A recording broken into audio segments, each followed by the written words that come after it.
memandangi nisan bapak dan ibu secara bergantian, lalu mengusap kasar wajahku, mengingat betapa sulitnya menjalani hidupku tanpa mereka. Rasanya sudah cukup lama aku berada di pemakaman ini. Hari juga sudah menjelang sore.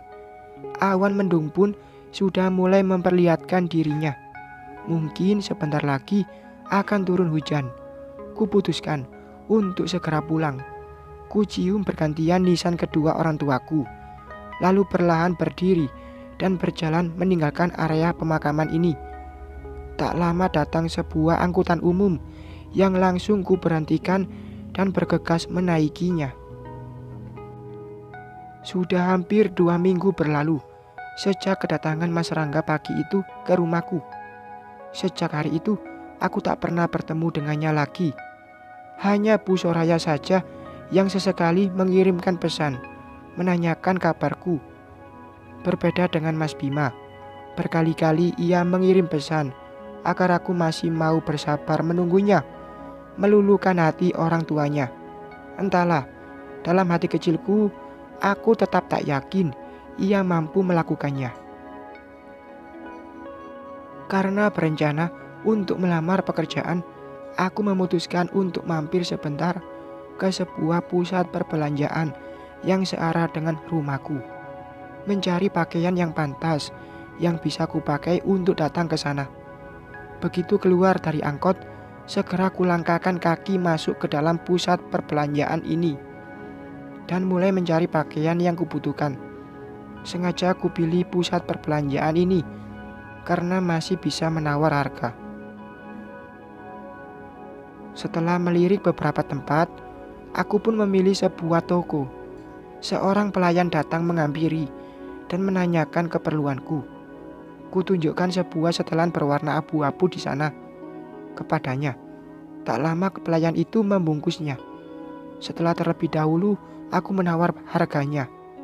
"Ini Mbak," katanya, sambil menyerahkan sebuah paper bag merah itu padaku. "Terima kasih," balasku, lalu mengambil paper bag itu dari tangannya.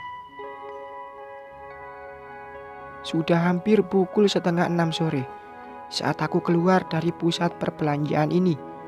Tak lama terdengar suara seseorang memanggilku, disertai dengan tepukan pelan di pundakku, membuatku spontan menoleh padanya. "Tante Mira," sebutku pada seseorang yang memanggilku tadi. Tante Mira tak sendiri, ada seorang gadis yang bersamanya. Seorang gadis yang hampir seusiaku, dengan penampilannya yang fashionable, tengah memandangku sinis. "Bisa tante bicara sebentar denganmu, Nak Zia?" pintanya. Aku hanya mengangguk pelan, mengiyakan permintaannya.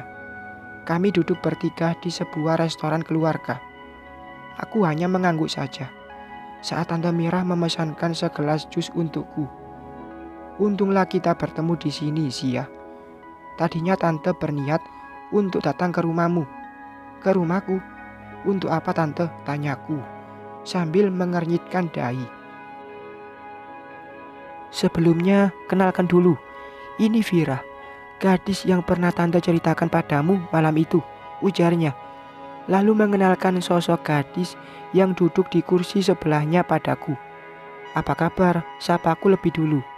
"Baik," jawabnya cepat. Mata itu masih memandangku tak suka. "Maaf, jika boleh tahu, apa yang ingin Tante Mira bicarakan denganku?" tanyaku bingung, karena kupikir aku tak memiliki hal yang harus kubicarakan dengan mamanya Mas Bima. "Ini tentang Bima, tentang hubungan kalian," ujarnya sambil menatapku tajam. Aku mulai mengerti kemana arah pembicaraan ini. "Aku dan Mas Bima sudah selesai, Bu. Kami sudah berpisah," jawabku cepat. Jujur saja, perasaanku mulai tak enak. "Begitu ya? Baguslah. Kalau memang begitu, itu keputusan yang tepat, Zia. Kuharap kau juga memberi pengertian yang sama pada Bima."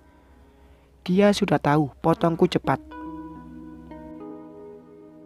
"Maaf, Nak Zia, tapi Tante minta padamu untuk selanjutnya tolong menjauhlah dari kehidupan anakku, karena kami sudah memilihkan pasangan hidup untuknya," ucapnya, tanpa rasa bersalah.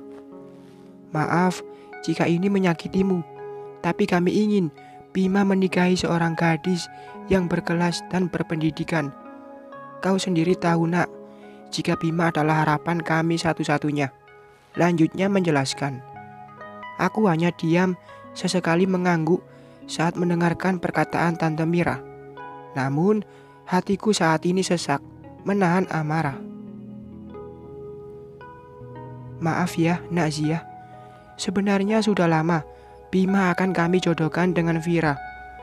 Tolong jangan tersinggung, tapi Bima perlu seorang wanita yang cerdas, berpendidikan, dan berasal dari keluarga yang baik untuk mendampinginya. Nak Zia, mengerti kan maksud Tante? Meski Tante Mira mengatakan kalimat itu pelan, tetap saja mampu membuat kepercayaan diriku hancur. Keluarga yang baik, apakah karena aku berasal dari keluarga sederhana? Aku meremas ujung pakaianku, lalu menggigit bibirku, menahan sesak di dada atas hinaan yang kuterima. Belum cukup sampai di situ, tak lama gadis bernama Vira itu juga menyiramnya lebih panas, membuat hatiku semakin terbakar api kemarahan. Sesaat Tante Mira pamit, meninggalkan kami berdua ke kamar kecil. Maaf ya Mbak Zia, tapi Mas Bima dan Mbaknya sampai kapanpun tak akan bisa bersama. Berkacalah dulu sebelum berniat ingin menikahi Mas Bima. Penjual gorengan keliling kok bisanya berhayal tinggi menjadi seorang Nyonya Bima Satrio Hanggono. Aku berdiri, mengambil paper bagku dan berniat meninggalkan tempat ini. Aku tak akan bisa mengendalikan emosiku jika terlalu lama mendengar hinaannya. Mau kemana Mbak Zia? Duduklah dulu, habiskan dulu jusnya. Sayangkan kalau tidak diminum. Jarang-jarang loh bisa minum jus seperti ini, ya kan, sindirnya. Aku membalikkan badanku. Hampir saja tangan ini ingin memberinya pelajaran. Jika saja aku tak ingat sedang berada di pusat keramaian, mungkin gadis ini sudah ku buat babak belur. Terima nasib ya. Dan juga aku peringatkan sekali lagi, jangan pernah berpikir untuk mendekati Mas Bima lagi, karena Mas Bima akan menikah denganku.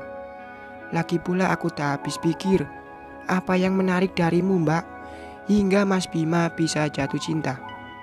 Oh tidak, bukan Mas Bima yang salah, tapi kau yang sengaja menjeratnya, iya kan, hinanya.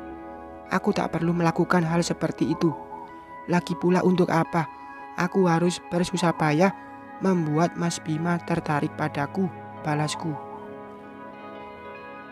Tentu saja untuk uang dan kekayaannya. Gadis miskin, penjajah gorengan sepertimu, apalagi yang diincar jika bukan uang. Kalian menjebak pria kaya untuk bisa hidup merasakan hidup mewah, bukan? Plak! Sebuah tamparan keras ku berikan padanya. Aku sudah tak mampu lagi menahan emosiku. Air mataku mulai jatuh tanpa bisa lagi kutahan. Mulut gadis ini benar-benar keterlaluan. Apa yang baru saja kau lakukan, Nak Zia? Tante Mira memandangku dengan wajah penuh amarah. Kau berani menampar Vira? Aku tak... tidak. Gadis ini yang memulainya. Aku membela diri. Gadis tak berpendidikan, memang seperti ini tingkahnya. Apa kau tak diajari sopan santun oleh kedua orang tuamu? Hardik Tante Mira padaku. Jangan pernah menghina bagaimana cara orang tuaku mendidikku, Tante. Atau aku juga bisa bersikap kurang ajar pada Anda, kertaku. Karena itulah, aku tidak menyetujui hubunganmu dengan Bima. Gadis seperti dirimu paling hanya ingin menikmati kekayaan dan uang saja, bukan? Menjebak pria kaya agar bisa hidup enak, iya kan? Benar-benar memuakkan. Hinaan yang dilontarkan Tante Mira benar-benar menghabiskan stok kesabaranku. Sudah cukup aku mendengarnya. Takkan kubiarkan orang lain dengan begitu mudahnya menginjak harga diriku. Cukup, Tante. Aku sungguh murka.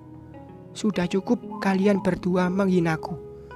Jangan karena aku miskin, kalian bisa menuduhku tanpa dasar seperti itu. Harga diriku jauh lebih tinggi dari nilai kekayaan yang kalian miliki. Dengarkan aku baik-baik, Tante.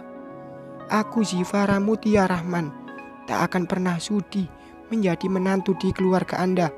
Meskipun Mas Bima memohon dan berlutut di hadapanku, ucapku lirih sambil menyeka air mata. Dasar, sudah miskin masih saja belagu. Aku tak menghiraukan hinaan itu. Ku balikkan badan dan berlari meninggalkan mereka. Hatiku hancur. Hinaan yang mereka lontarkan benar-benar membuatku sakit hati. Bersambung.